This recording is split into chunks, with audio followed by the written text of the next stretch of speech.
नमस्कार।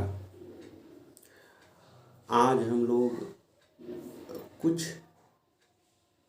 विषय के बारे में बात करेंगे और विषय कौन है?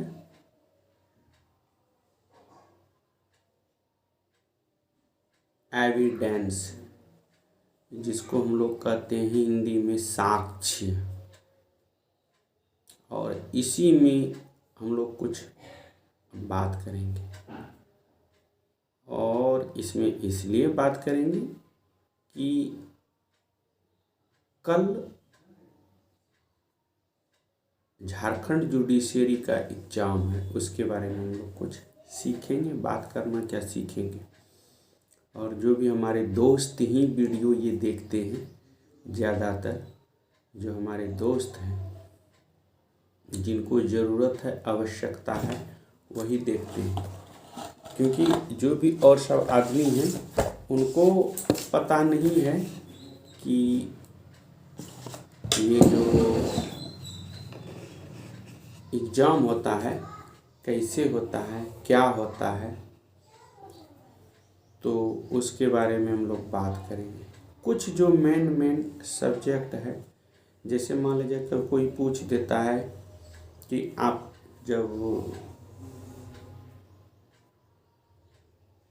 कुछ बात करते हैं तो उसमें पूछ देता है कि अगर साक्ष्य है तो साक्ष्य किसे कहते हैं। तो हम लोग जो भी कहते हैं कि साक्ष्य वह कथन या बयान, जो भी कहें, कथन कहें या बयान कहें, जिनके जांचाधीन यानी कि जांच के अधीन तथ्य के विषयों के संबंध में जो भी घटना घटी है, न्यायालय अपने सामने साक्ष्यों द्वारा किए जाने की अनुज्ञा देता है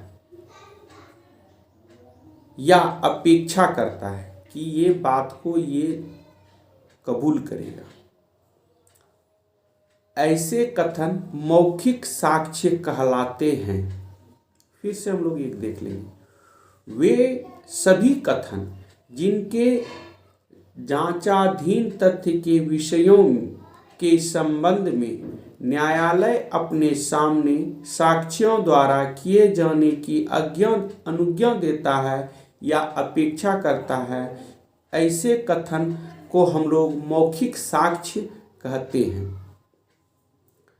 ये मौखिक साक्ष्य हो गया। साक्ष्य भी दो प्रकार, दूसरा होता है दस्तावेजी साक्ष्य। दस्तावेजी साक्ष्य ज़्यादातर सिविल में चलता है, जमीन से संबंधित मामलों में दस्तावेज से संबंधित साक्ष्य चलता है। इसमें ऐसे कहा जाता है कि न्यायालय के निरीक्षण के लिए पेश की गई सब दस्तावेजें जिनमें इलेक्ट्रॉनिक अभिलेख, ऐसी दस्तावेजें दस्तावेजी साक्ष्य कहलाती है। अब इलेक्ट्रॉनिक का भी समय है और उसमें भी जो है एक साक्ष्य उसको भी माना जाता है। अब ये चीज़ देखना है कि जो ये साक्ष्य या दस्तावेज है वो कौन क्या क्या दस्तावेज होता है, जिसके बारे में हम लोग बात करेंगे कि दस्तावेज किसको कहेंगे या दस्तावेज क्या होता है, उसके बारे में हम लोग बात करेंगे कि दस्तावेज क्या होता है। इसमें कहा जाता है सामान्य रूप से जो जनरल होता है, हिंदी, अंग्रेजी आदि भाषाओं में कागज के पन्ने पर लिखी गई कोई बात दस्तावेज कहलाती है। ध्यान से सुनना। सामान्य रूप से, जनरल रूप से हिंदी, अंग्रेजी आदि भाषाओं में कागज के पन्ने पर लिखी गई कोई बात दस्तावेज कहलाती है। किंतु इस धारा के अनुसार कोई भी बात, चाहे वह कागज पर अथवा पत्थर पर अथवा लकड़ी पर अथवा किसी अन्य चीज पर शब्दों, चित्रों अथवा अन्य प्रतीकों के द्वारा अंकित हो, दस्तावेज कही जाएगी। ये सब जो बताए। अतः पेड़ पर लिखा गया नंबर, अंगूठी पर अंकित नाम, झंडे पर बना निशान साक्ष्य विधि के अंतर्गत दस्तावेज है। ये सब दस्तावेज है। ठीक है। देखिए फिर से हम बता देते हैं, कोई भी बात कागज पर, पत्थर पर, लकड़ी पर अथवा किसी अन्य चीज पर शब्दों, चित्रों अथवा अन्य प्रतीकों के द्वारा अंकित हो दस्तावेज कही जाएगी। पेड़ पर भी लिखा हुआ अगर कुछ नंबर है, अंगूठी पे लिखा हुआ भी कुछ नाम है, तो ये सब आपका दस्तावेज का एक रूप है जिसको कि हम लोग दस्तावेज कहते हैं। एक दस्तावेज के लिए जो कुछ भी आवश्यक है वह यह है कि उसका एक व्यक्ति द्वारा दूसरे के विरुद्ध उपयोग में लाए जाने के आशय होना चाहिए। एक केस है इसमें, AIR 1952 इलाहाबाद का है, ये 782 पेज में है। अब इसमें दिया गया है साक्ष्य की परिभाषा भी दी गई है कि साक्ष्य की परिभाषा, तो साक्ष्य की परिभाषा धारा 3 में दी गई है। अगर हम भारतीय साक्ष्य अधिनियम देखेंगे तो इसमें धारा 3 में साक्ष्य की परिभाषा दी गई है। पहला जो होता है वह गवाह के कथन के अनुसार होता है। दूसरा जो होता है दस्तावेज साक्ष्य शब्द में शामिल है, जो दस्तावेज साक्ष्य होता है वो शब्द में शामिल होता है। एक जब इसी में हम लोग देखते हैं एक साक्ष्य है, जब न्यायालय किसी तथ्य को शपथ पत्र द्वारा साबित करने का निर्देश नहीं देता तो वह साक्ष्य नहीं होता।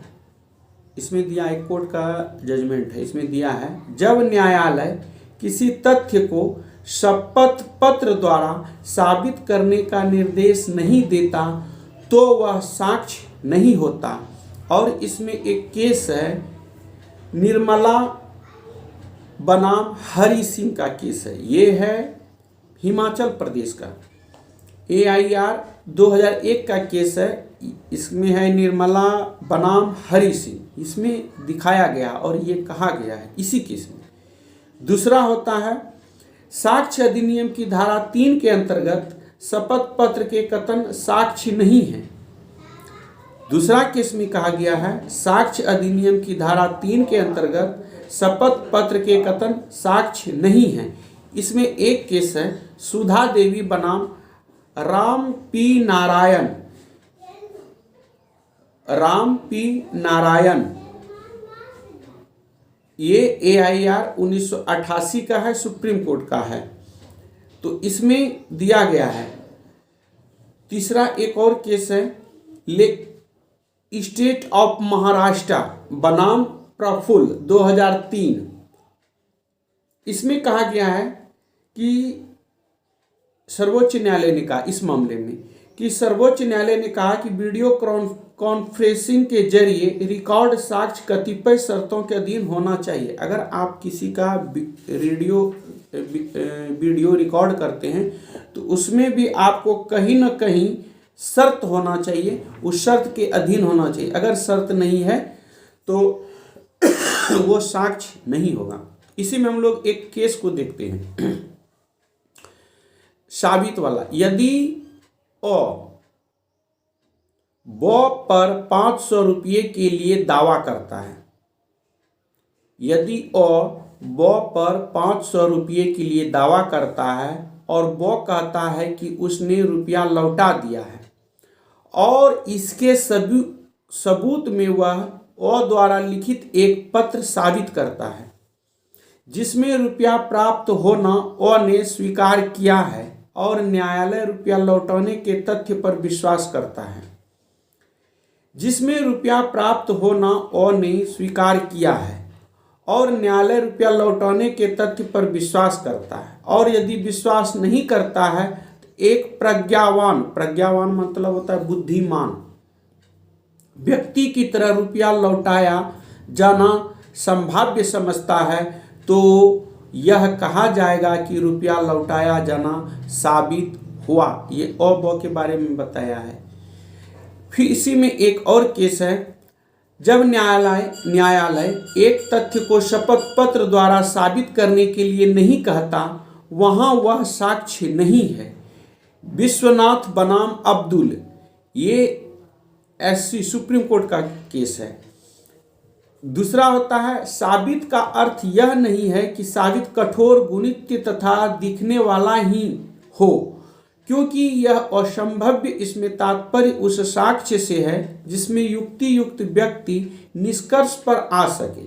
इसमें एक वीडियो होता है, एक केस होता है पश्चिम बंगाल राज्य बनाम ओरीलाल जायसवाल, ये पश्चिम बंगाल का केस है। दूसरा अगर हम लोग चलेंगे इसी में से, अब कहता है टेप पर अंकित वार्ता ग्राह्य है। टेप रिकॉर्डिंग पर अभिलेख, टेप रिकॉर्डिंग एक अभिलेख है जो साक्ष्य अधिनियम की धारा 3 में परिभाषित है, जो फोटोग्राफ से भिन्न आधार पर नहीं है। निम्नलिखित शर्तों के समाधान पर वे संगत हैं। अब टेप रिकॉर्डिंग, इसमें क्या होता है, अब इसमें देखना है कि कोई बोलता है हम रिकॉर्डिंग किए, लेकिन कैसे रिकॉर्डिंग की उसके बारे में हम लोग देखेंगे। अभी कथित रूप से बोलने वाले व्यक्ति का स्वर अभिलेख बनाने वाले अथवा अन्य व्यक्ति जो उसे जानता हो पहचान किया जाना चाहिए।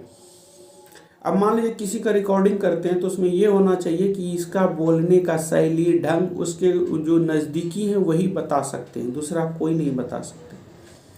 जो बात वास्तव में लेखबद्ध की गई है उसकी शुद्धता अभिलेख बनाने वाले व्यक्ति द्वारा सिद्ध की जानी चाहिए और समाधान कारक रूप से में उसका प्रत्यक्ष अथवा परिस्थितिक साक्ष्य होना चाहिए।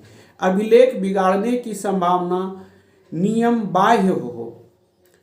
तीसरा होता है अभिलिखित की गई विषय वस्तु संगत दिखाई गई हो, जो साक्ष्य अधिनियम में सुसंगतता के नियमों के अनुसार सुसंगत दिखाई गई हो। तो ये सब साक्ष्य का एक रूप होता है। अब हम लोग थोड़ा सा आगे अगर बढ़ेंगे तो इसमें देखेंगे यह साक्ष्य के रूप में प्रयुक्त हो सकती है और साक्ष्य अधिनियम की धारा 145 या 157 विरोध के लिए अथवा पुष्टि के लिए भी प्रयुक्त हो सकती है। R.M. मलकानी बनाम महाराष्ट्र राज्य में इसके आपको जजमेंट मिल सकता है। तो आज हम लोग देखें साबित या ना साबित के बारे में, किसी भी चीज़ को कैसे साबित किया जाता है, साक्ष्य किस तरह का होता है, आपका सबूत क्या होता है, ये सब के बारे में हम लोग बात किए।